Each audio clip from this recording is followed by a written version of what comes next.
Hello everybody, welcome back to Sunmi Learns. I decided to just hold my mic because I don't know, it just makes me feel professional. And yeah, without further ado, we can get into my July wrap up. July was one of my favorite reading months ever. I had so much fun, and in total I read about 7 or 8 books. I don't know, you'll see in the title whatever I read. But yes, to start us off, I'm going to start off with the book that I just finished, which stole my whole heart, which was Red Queen. See, let me explain. So, Red Queen, there's a story behind this. I had seen Red Queen around and I was like, I'm not going to read this book because, for one, every time I saw the book, I saw that it was popular on TikTok, which I'm like, TikTok sometimes has, like, they failed me a couple of times with their recommendations. But the problem for me was every time I saw someone outside of TikTok talk about the book, it was always in a negative light, and people were like, oh, it's such a bad book, it's such like trashy YA novel. So I'm like, And then I also followed the author on TikTok. I didn't know who she was. All I just knew was that she was like a popular author, and then I saw some of her stuff on TikTok and I was like, okay. But then I didn't really like the author. There was just something, I don't know what it was about her, which is so mean, but like, I don't know, I just didn't love the author. So I was like, I don't love the author. There are so many negative reviews about the book. I probably shouldn't read Red Queen. But then finally I decided to read it, and goodness, I am literally in love with this book. So just in case you haven't heard about Red Queen is a fantasy / dystopian novel, and in this like dystopian world, well, I don't know if I should say dystopian to be honest, but I don't know, it gave me those vibes regardless. But in this world, there are 2 types of people. There are people who bleed silver blood or people who bleed red blood, and then the people who bleed silver also have powers, and they are currently like the ruling class, and like they are like the king, the prince, everything. And in this world, there's then a girl who like finds out, or they find out that this girl actually has a mutation and she bleeds red, but she actually has powers. But in the book, we just follow her trajectory through like the ruling class figuring out that she has powers and what they do about it and things like that. I'm not kidding, I had so much fun reading this book. Like, from the first few pages, I ate this up. It was so good. I don't know what it was about it, but I really enjoyed it. And one thing I would say, to me at least, it reminded me a lot of, it felt like a mixture of The Selection and Shadow and Bone. And I love The Selection series. The Selection series is what got me into reading. Maybe it's just the royalty aspect. I don't know what it is. Maybe I just love royalty stuff. And then Shadow and Bone, because if you read Shadow and Bone, there's also that like element of girl discovers her powers, discovers that she has powers. What do we do about it? Kind of similar, but I actually did not enjoy Shadow and Bone, so I'm shocked that I loved Red Queen. I think Red Queen just did it better than Shadow and Bone did, at least in my opinion. But funnily, something else is, in Red Queen, I had heard from so many people that chapter 26 of Red Queen is going to be like the coolest part, that you should like film yourself as you're reading it. But I was very underwhelmed when I read chapter 26, because I'd already guessed what happened in chapter 26.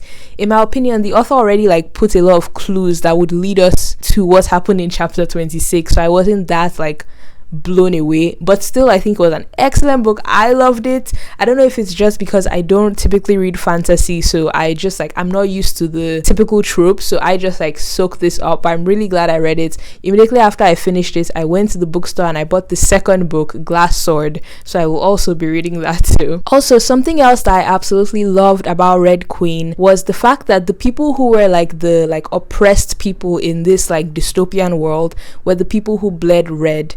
And I really like that, because I feel like the author did that on purpose, because like us, the readers, our blood is red, unless, I don't know, there are some of you out there with some random blood, but like people's blood is red. So I feel like us as the readers, we're supposed to connect with the like lower class and supposed to like be able to sympathize with their struggle, which I don't know, I just thought it was cool. I love the book. I can talk about this for a really long time, but we will move on to another book that I absolutely loved, which is this book called Happy People Are Annoying. Wow. First of all, even just the title alone, I was like, I need to read this book.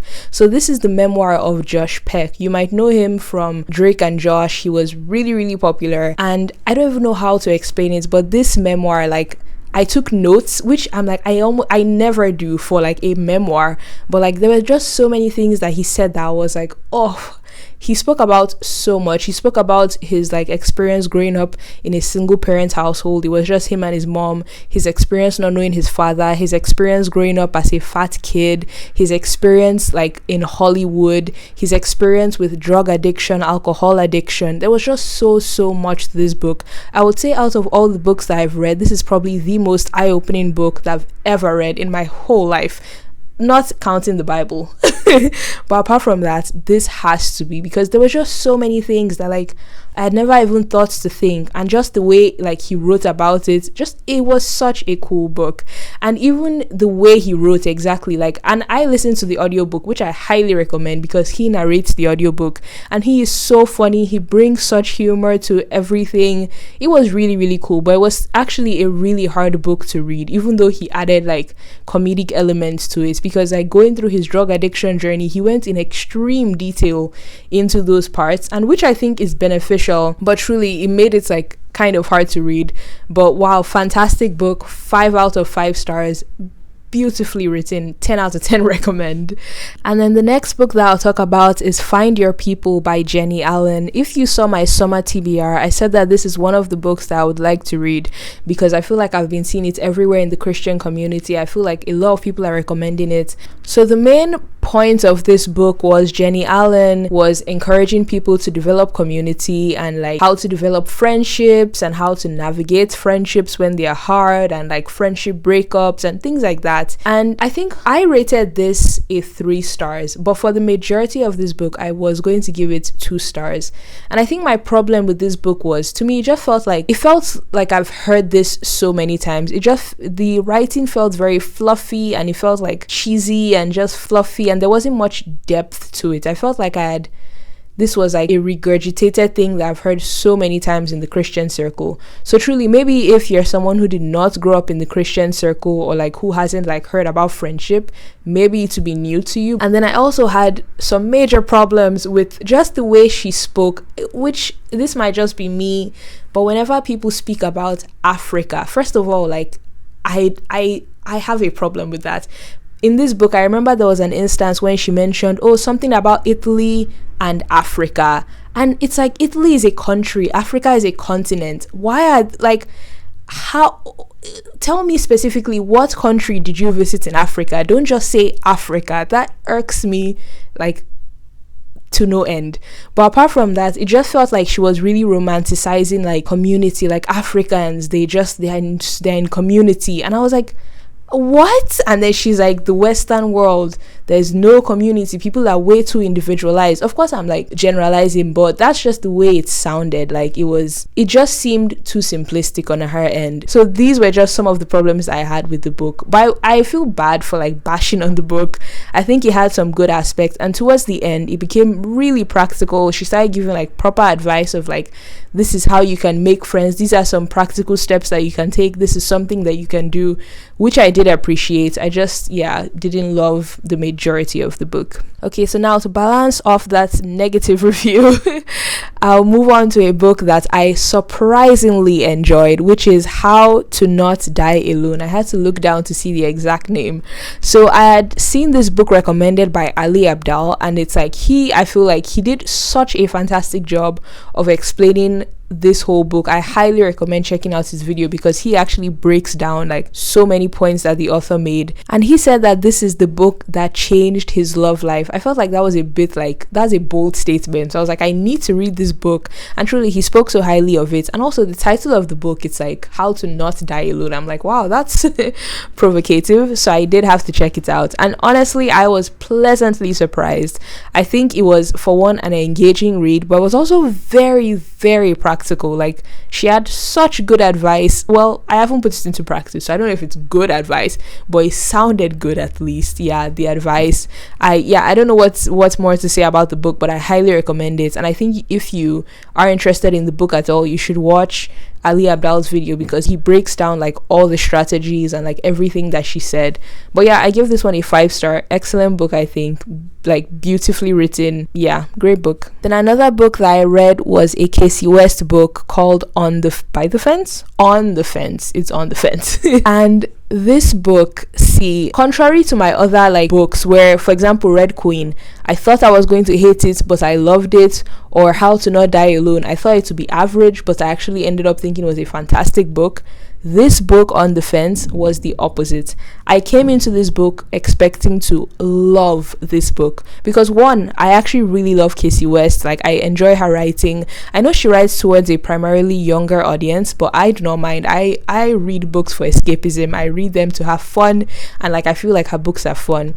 Plus, I've seen so many videos. Like, I typically check out of her books which ones are the best. On the Fence was consistently rated by different people as being their favorite book that she has ever written. So I went into this with crazy high hopes, and I was severely disappointed. I was so sad because I really wanted to love this book, but I couldn't give it anything more than a 3 stars, which was even kind of generous for me, to be honest, because I really didn't enjoy it. I think my main problem with this book was the way the main character was described. So I should explain. So this book is about a girl whose mom passed away. So currently she lives with her 3 brothers and her dad, and she also like hangs out. She kind of has a 4th brother that she claims as her brother. He's her next door neighbor, and yeah, so the book just follows her in this particular summer where she gets a summer job. She's forced to get a summer job, and yeah, just navigating through learning more about how her mom died, and then this summer job, and of course there's a romance as well. But I think my main problem with this book was the way she was described. Like, I felt like the author was trying so hard to make her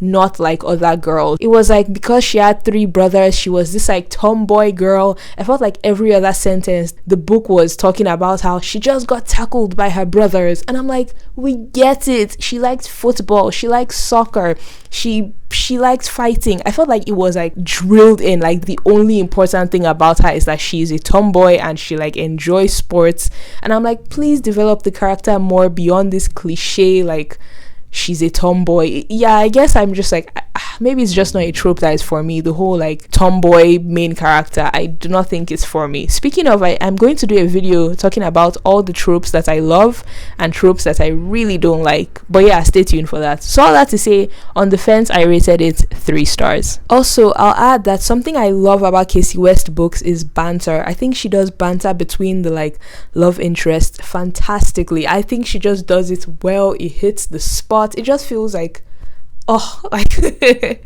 my heart is like beating along with them. I'm getting butterflies as well, like as I read. But then I felt with this book, I just didn't get that. I felt like I was like, okay, like the conversation was just very meh to me.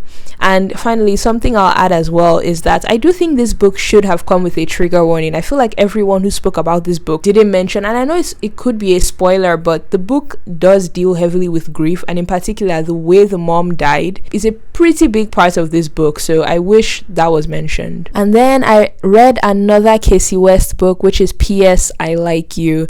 And P.S. I Like You just follows a girl who is like bored in her chemistry class, and then she starts writing like notes on her desk, and then I think like an anonymous guy who she doesn't know then starts responding to her. So this just becomes like a thing that they do during chemistry class. So she writes a note, and then the guy writes a note back, and yeah, so this one I actually don't really remember much of what I felt or what I thought about the book, but I just remember that it was a fun time. I do think the first like 35% of the book I was like, I don't know, it was kind of slow, but then as it picked up I was like, oh, this is cute. I felt like it had that Casey West touch, which like I look for.